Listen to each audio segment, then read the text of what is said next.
It's a sound that echoes all over the region as crews slowly scrape away the evidence of a true disaster. Flames had stripped the landscape clean of life, leaving chimneys to stand guard over a moonscape. Hello, I'm Dave Courvoisier in Sonoma County, California, in a neighborhood that was once thriving with families and their children and their dreams, and then one night, it all just disappeared in flames. And that's when first responders started pouring in.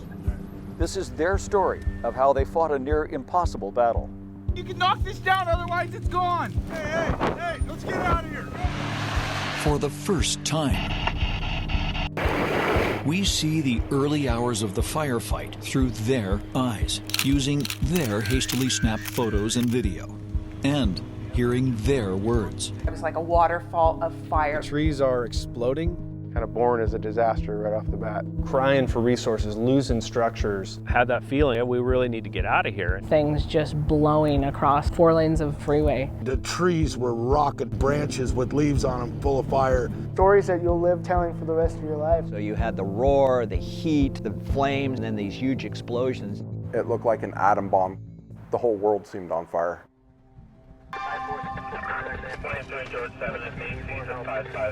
Sheriff 1, stand 4. We need to make a priority evacuation now, Mark West Springs area. Help pours in.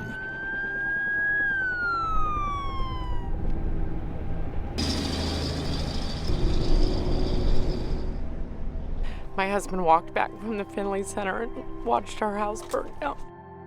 Can't drive down 101 and look around without crying. Fire's right there in the valley coming over the ridge, so I don't know what I'm going to have left, but I got my family, we're all alive and we're together, and that's all that matters. I cry for the hurt that these people sometimes have. They need prayers. They need love. The wine country fires killed over 40 people, destroyed thousands of homes, but could have been so much worse were it not for the very first men and women, shorthanded as they were, that raced to be on the line in those first 24 hours.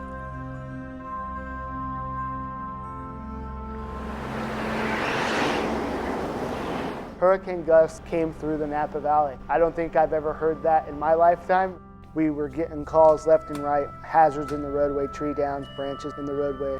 Calistoga firefighter Jaime Orozco was one of the first to reach the Tubbs fire minutes after it began. Close to 80-mile-an-hour wind gusts in all different directions. It was just a wall of fire. The wind was really blowing. Marty Amon arrives from Sonoma County minutes later and snaps off some quick pictures. You hear trouble in that wind. I was going back and forth, putting out spot fires like underneath the engine, all the row of engines, and up in the trees above us. The street was green with leaves that were stripped off trees. It even felt slippery because we were driving on so many leaves. The way the wind was blowing, the ember cast, and watching that one hillside just light off like it was napalmed, and you could feel the heat. And we were still maybe an eighth of a mile away. You look at your partner and you're just almost in amazement of just what you're seeing. Jaime and Marty and hundreds of others make a snap decision. Don't try to fight the fires. First, save lives. We need to get people out. Pound on door, let them know, hey, whatever you can grab, we have 5 minutes. It's on both sides. Jumping across the road, hot winds. The flames race west, running smack dab into the Mountain Volunteer Fire Department west of Calistoga. Power lines are right above you. Right above me? Yep. It was sheeting across the road, burning into the trees. The chief was thinking along the lines of, we got to go out there and see what kind of homes we can protect. These are our people, this is our community, and we want to help save not just lives, but their property. It became quickly apparent evacuations were needed immediately. Clint St. Martin is a Marine who saw duty in Iraq, but says the fire was much worse. In combat, you have more of a hidden enemy. It makes the fire a little more real because it's not hidden. It's right there. You can see it. You can feel it. It's in your face. He finds what's left of a car engine, just a molten blob, sobering evidence of how hot the fire burned. Sadly, while St. Martin was out fighting fires, his own home was destroyed. When I looked down, I saw the house and I just couldn't believe it. Suddenly I'm looking at the foundation and just a giant pile of ash that you see here behind me. And then just like the memories you have, thinking about all the work that I put in this place over the last 8 years, it just rocked me in my core, and I fell to my knees, and just I could feel my face heating up and my eyes welling up, and it just hit me. He was not alone. The fires destroyed 120 homes of fire personnel and many others in law enforcement. It almost felt like the Marines, if somebody gets hit, right? You don't have a whole lot of time to really process that right there. You can deal with that later, but right now you've got a job to do. We've got a lot of other fires to put out. The flames had already blown more than halfway to Santa Rosa as Sonoma County Sheriff's Deputy Brandon Cutting goes door to door to get people out. This very first video is up on Porter Creek. Sheriff's office! His body camera is rolling. Sheriff's office! So when I went up to the porch and I'm walking around it, the fire was burning all around the house. It was very smoky, but it was sort of calm at that moment. These people made it out alive. Their house was destroyed. Weeks later, he retraces that drive, east from Santa Rosa, up Mark West Road, then up narrow dirt driveways for evacuations. Imagine this in the dark, in the smoke, surrounded by flames. Cutting and a dozen other deputies kept this up all night. Where you at? And then as the video goes on, I'm up off Mark West, and that's where one of my fellow deputies was doing a rescue on the woman who wasn't able to walk on her own. I saw the lights off on the distance. Come on, she's disabled. All right, let me get her feet. So I jumped out of the car to see what was going on. Her husband's right behind you. And as I came around the corner, that's where he was dragging the woman. Sheriff 1, stand for, we're doing a carry out. Ready? Hold up. She was definitely afraid. There's a house on fire. Let's go. Oh, you gotta get her up. Okay, hold on. There we go. Okay. Watch your leg. Sir, you gotta go. And so she got out okay. She did. I've talked to the family. They're all doing well. They were both having a hard time getting out of there. And Cutting, who suffers from asthma, was having his own problems with the smoke.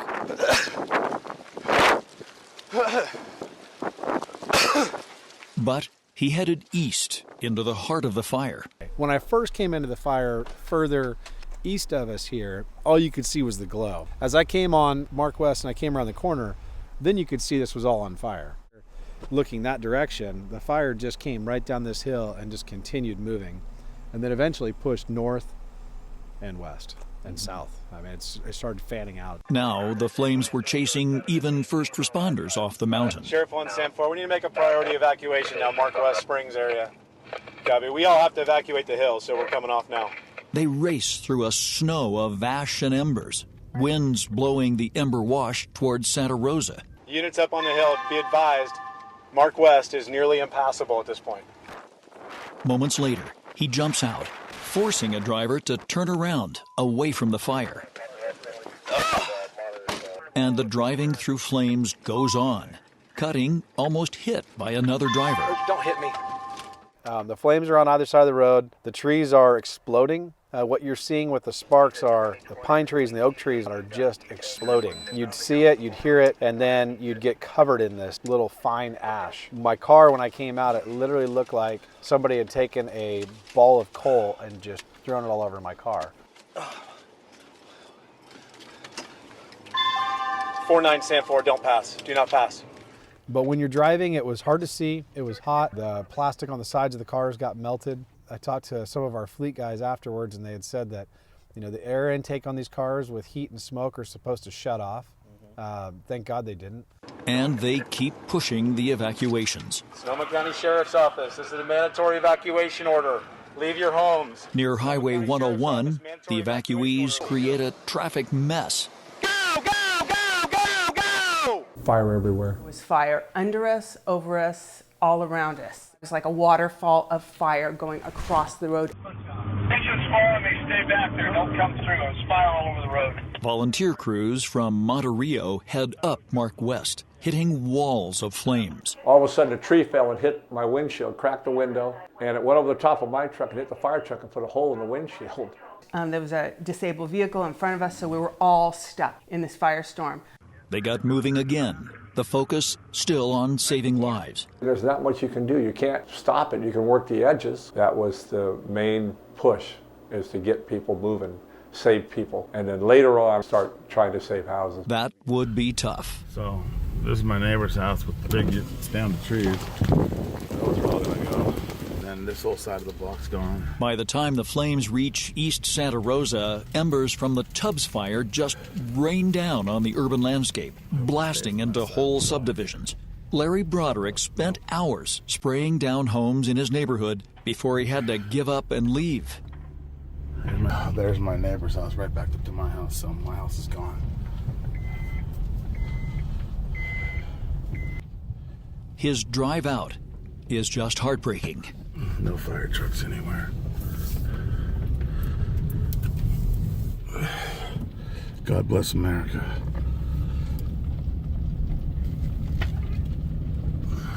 Help starts pouring in from fire stations all across the region. A strike team from Berkeley rolls up, astounded by what they saw. The first image of the fire we had was the glow on the horizon. So we thought we were seeing was a wildland fire that was just kind of cresting the hilltops. That was our first impression. From miles away, they could see the glow. You know, those are coming out of the structures. The orders were to stage outside Kmart, but Kmart was almost gone. Wow, that whole Kmart's just going up, isn't it? That probably was the moment where we realized this thing was big. Fireman Michael Shuken rolls video as they head to a new staging area. Down the street, a gas station goes in minutes. They don't usually explode because of the way they're designed, but still, we got a little bit nervous being parked in front of it.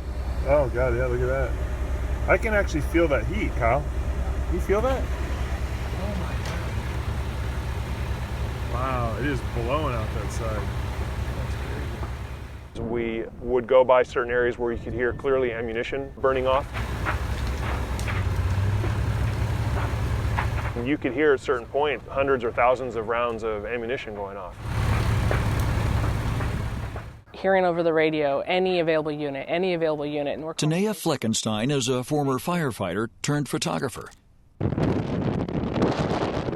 She raced to reports of another major fire near Nuns Canyon Road in Sonoma Valley. She captures chilling images as the embers race across Highway 12.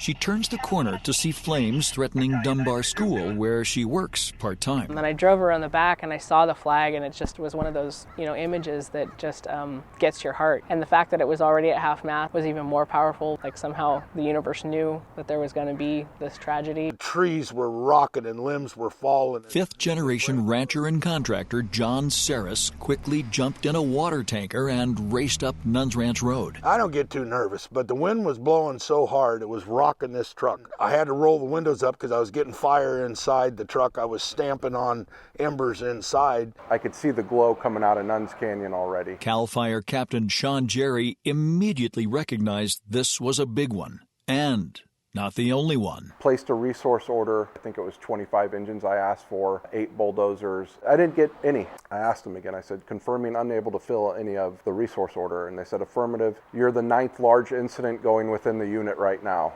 Indeed, giant fires were burning in Napa, Sonoma, Solano, Lake, and Mendocino counties, taxing resources to the max. Within days, crews, trucks, dozers, and copters from 17 different states would arrive. But on this night, just a handful were on the lines, and the wind was winning. Hurricane force winds. be able to pick it up again. It was the Diablo winds. They're basically offshore winds, creates tunnels of wind like a funnel. With the winds the way they were, almost anything you were doing, it didn't matter. Mother Nature really was in control. It'd get into the oak trees and those would just ember cast everywhere. There were golf ball to apple-sized embers. They were floating around in the air probably half a mile in front of the fire. So you'd have new fires starting. Up on narrow Nuns Canyon Road, the evidence of the fight is everywhere. Crews tried to box it in, tried to keep it east of Highway 12, but it raced faster than they could. Even driving down the road, hard to catch up with it. Caught with the wind and it's off to the races. Embers sprayed across Highway 12, within minutes ravaging homes on Warm Springs Road in Glen Ellen. Rescue 1. It was here Ted Hassler and Paul Pendrencelli drove straight into hell. Turn the lights on, siren on and off intermittently if everyone was asleep to wake them up. Fire, heat, flames, smoke. They gingerly roll over embers from a transformer that had just blown. I said I've been doing this job for 20 plus years and I don't often get scared, but that's as close as I'm going to get to, should we even drive through this? There wasn't any fire apparatus to put on Warm Springs. We were it. That area was going to do what it was going to do, and we were just trying to get people out. Minutes later, they hit a power line draped across the road. Listen again. You can hear them hit. We do hit a line. You got to think that everything is dead at that point. All the electric current that's going through those lines. I didn't feel scared for lines. They had run out of fire engines, had no water, just a rescue truck. All they could do was get people out. It was house after house. Usually you don't have time to shoot video when you're fighting fire, but we were in a fire apparatus that had no firefighting capability besides telling people to leave. So I had time to pick up the camera and want to document this, because I know it was more intense than the video shows. You just can't capture how intense it was. Very hot. Even driving as fast as we were, the radiant heat that's coming off of all those houses. Definitely felt it in the cab. By daylight, some winds had eased. But the flames were just relentless. Exhausted crews were thin on equipment, and it was too smoky to fly. We got to do what we got to do with what we have. So up on the ridges, get him, Nilsy. In those first 24 hours, it became a dozer war. That's when I made the decision that, somebody's got to get ahead of this fire. A legend on the dozers, Nils Derickson was up on Cavedale Road, trying to protect the city of Sonoma. Slow it down, stop it, whatever we can do, so that it doesn't impact the city of Sonoma. There were lives and history to protect. Nils' ancestors first came to these hills in 1850. He knows these mountains. We may not have saved as many homes as I would have liked, but we definitely slowed it down. But a new spot fire almost stopped him in his tracks. And then the spot fire occurred over the ridge line, kind of put an uneasy feeling in our guts. I can see the column starting to come over us. I kind of had that feeling like, we really need to get out of here. Start to turn the tractor around and I go to shift it into forward. That's when the tractor died. So the tractor's not running at all and I don't understand why. As he's calling about his mechanical issue, we recognize this fire on the other side of the ridge. Now it's really serious. We had some head fire coming towards us. We need immediate air support. They're busy. They're all over the place. Unable to get that air support, he prepared to abandon the rig. Then Nils MacGyvered a fix. I start assessing the situation why the tractor won't run, and there's fuel running out of this fitting out of the bottom of the fuel tank. So I had to whittle down a stick and shove it in there to stop the fuel from leaking out onto the tractor. Up and running again, the dozers keep at it as more equipment arrives. With easing winds, crews were finally trying to save structures, bringing down fire-damaged trees. There we go.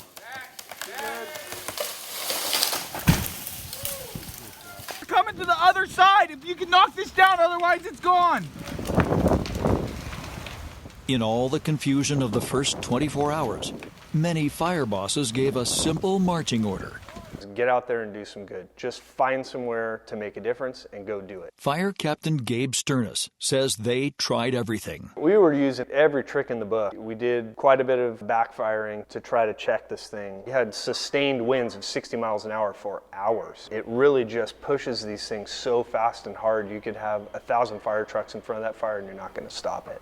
Gabe and his crew nearly got trapped more than once. Listen as he frantically pulls crews away from this home. Hey, let's get out of here. Go, let's get out of here. This way.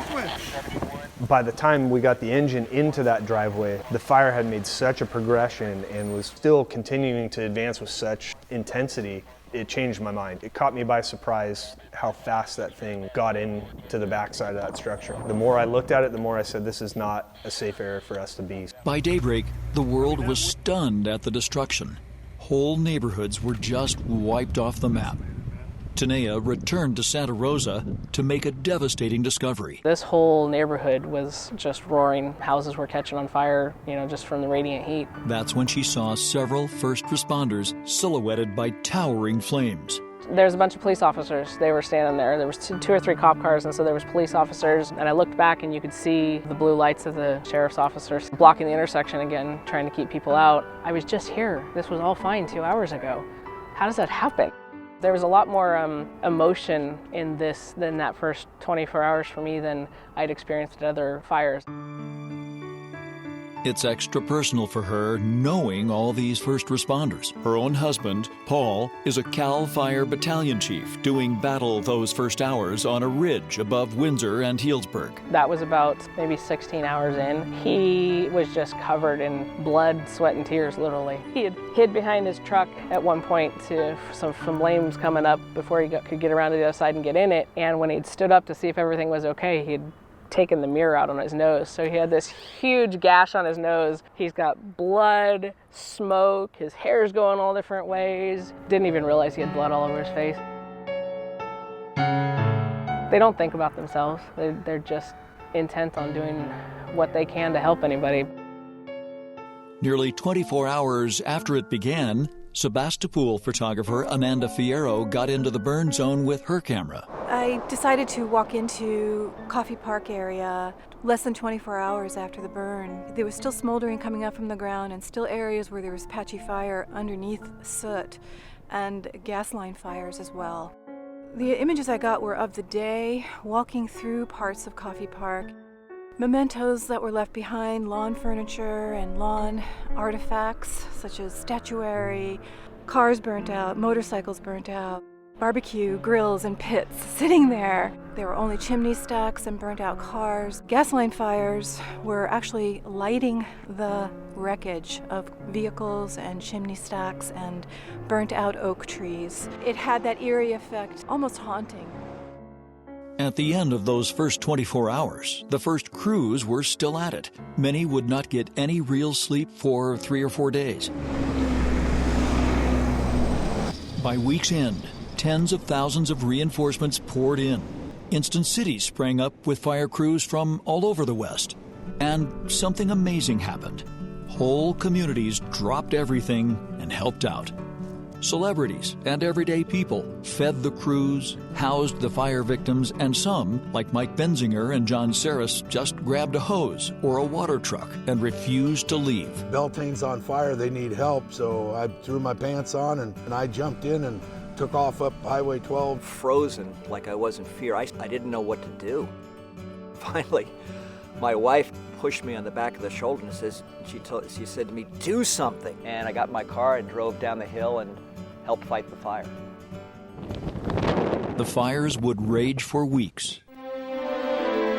And only when the last flame flickered out would those first crews on the line have time to share their stories with the world. I had people that told me they weren't going to leave their homes. And I literally had watched the house above that home just go up in flames. There's a house in Glen Ellen I grew up as a kid, and I turned the corner on that and it was already to the ground. As soon as we got out of that firestorm, I turned to the driver and said, "Thank you for keeping us alive." Obviously, you can't forget the first night where it was just fire all around you. To have a fire that big in your backyard, you're never going to forget that. We got a call from a captain to see if we could check on some pets. So we went to this one address, and there were these 2 kittens just hanging out, waiting for somebody to show up. They were at the only house that was left. All the others around were burned up. So we brought a couple of pounds of cat food because people donated all kinds of food and pet food. And so we went out and checked on this place, and there they were. Just feel for everybody's pets.